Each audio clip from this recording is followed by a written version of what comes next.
From an international perspective, the Equus Awards are equivalent to the Eclipse Awards which take place in the United States of America, or the Cartier Awards, which are the premier awards for horse racing achievement in the European jurisdiction. It's also an opportunity to get together with old friends, especially if they come from Kimberley, and also fellow colleagues that you don't see too frequently in a social capacity. Nice to see Felix having a chat with the former chairman of the South African Jockeys Association, Tex Larina, as the champion apprentice arrives on the scene with Alesh and his team. Umpo greeting Angie Basil, and then the coolest dude on the block, Dr. Benny van der Merwe, Jill Dreyer, Susan Rowett, chairman of the TBA, Hugo Hutton and Glenn Kotson. And let's not forget Mike Woodstock. Bernie and Roxy arrive, and then there's Candice and Matthew. CTS COO, Adrian Todd, and Logan and Julie Alexander now having found out exactly where they're sitting. Scott brothers Robin Scott and Dr. Manfred Rover are the last to arrive as Richard Koch, the head of the beautiful orchestra which will serenade us into the night, prepares for the evening. And now we chat to the Chief Operating Officer of Empress Palace, Bob Yearham, to get his take on this wonderful evening.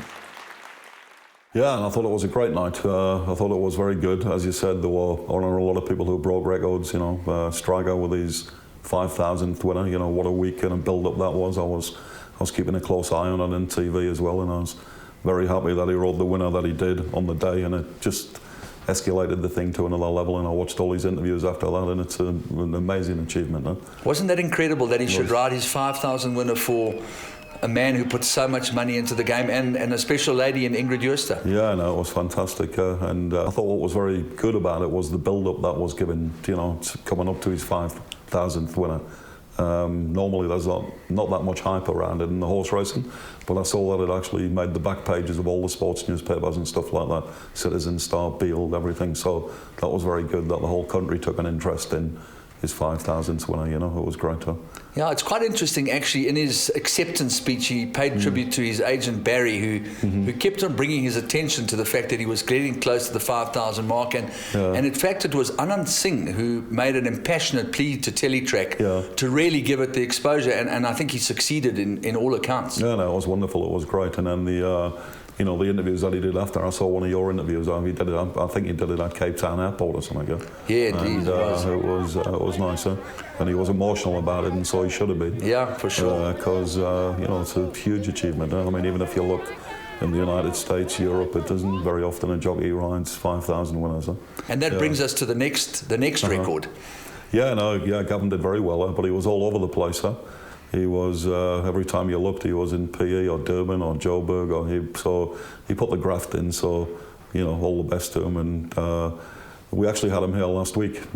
His cousin, as you know, is a boxer, yes, Kevin Larina. He was there. And Kevin won a national championship here at Empress Palace last week. So it was a nice family double, and Gavin got into the ring with Kevin, and Gavin champion jockey, Kevin champion boxer. So it was a great family double for the Larina family. So well done to them. Huh? The interesting thing about Gavin's title is that he wasn't accepted in the academy in the first instance due to the fact that he had these very long legs and these very big feet, and it was his burning ambition to follow in his father's footsteps, and it just shows what incredible commitment he really has. Yeah, I think it's all about determination and a will to succeed. If you've got the determination and the will to succeed and get, I'm going to say you get it over the finishing line, which is very true in his case, but that determination and will to succeed and get the job done, for me, it's like, you want to get something done, you've got to put a lot of graft in to get the thing done, but eventually you'll get it over the line, and I think Gavin's got the same mentality, I think everybody loves a champion, but Gavin to me is quite unique in that he is probably one of the most popular jockeys around because of this sort of laissez-faire kind of cool cat attitude that he's got. Yeah, no, he's on the night of the boxing here, his cousin Kevin, I think Kevin is 23, and they could have been brothers. I think Gavin spent the whole night with him in his dressing room before the fight started, and then walked out with him, and you know, give them all the inspiration, all the encouragement, you know. So a really nice family affair and a nice family double, both of them South African champions within the same week. So well done to them both. And what about our friend Sean Terry, a young man with an incredibly bright future? Yeah. He doesn't miss a trick. His acceptance speech was very moving as well. I know, it was wonderful. And you know, well done to Sean. He's been hammering away at it for a lot of years now. And Sean's got a very good team behind him. I know Mark, his brother, and all that, and all the other guys in the stable. And it's, you know, to have successful centres in Durban and Johannesburg and keep an eye on them both and, you know, make sure everything's running smoothly from a helicopter point of view. It's back and forward all of the time, a lot of travelling. I do a lot of travelling, so I know what it's like going back and forward all of the time. But yeah, I mean, it's you know, good management skills as well, you know, and obviously choosing the right places for the horses to go. And of course, he's got Chris van der Kerk behind him, which is a big thing. And you know, Chris is a very inspirational guy as well. So yeah, so no, excellent, well done. They deserve it too. Certainly one of the nicest guys in racing, Sean absolutely. Terry, and of course Chris van der Kerk to back him up. Yeah, that's right. Yeah, and they're always the last people to leave a function. We have a function. Yeah. So drink you out of Johnny Walker Black for good. Yeah, but it's good. Yeah, no, they let their hair down once a year, so that's good. Yeah.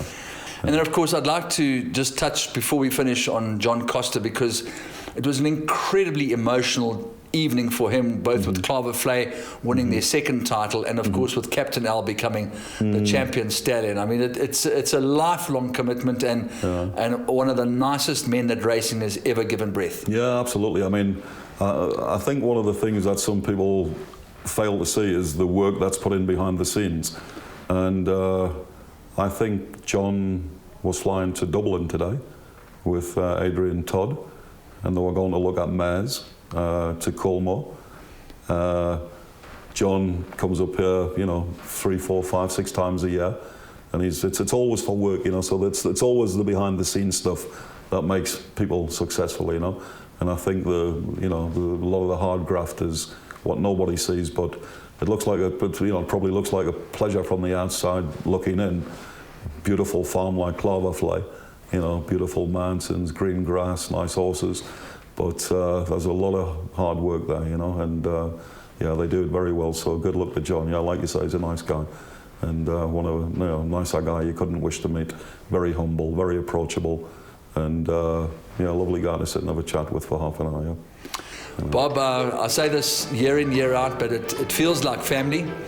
I think it is a real big extended family to a certain extent, but from the industry, once again, a huge debt of gratitude and thanks to you and your staff for providing us with such a beautiful venue and such a magnificent partner in this business. No, thanks very much. We appreciate that, and I think a big thank you as well to to Larry and his team, to Merle and Penny, for making last night so successful as well. It was we've already had some good feedback this morning, and a few people missed a few lifts to different places and stuff like that. So it looks like it was a great night and everybody enjoyed it. So we're happy with that.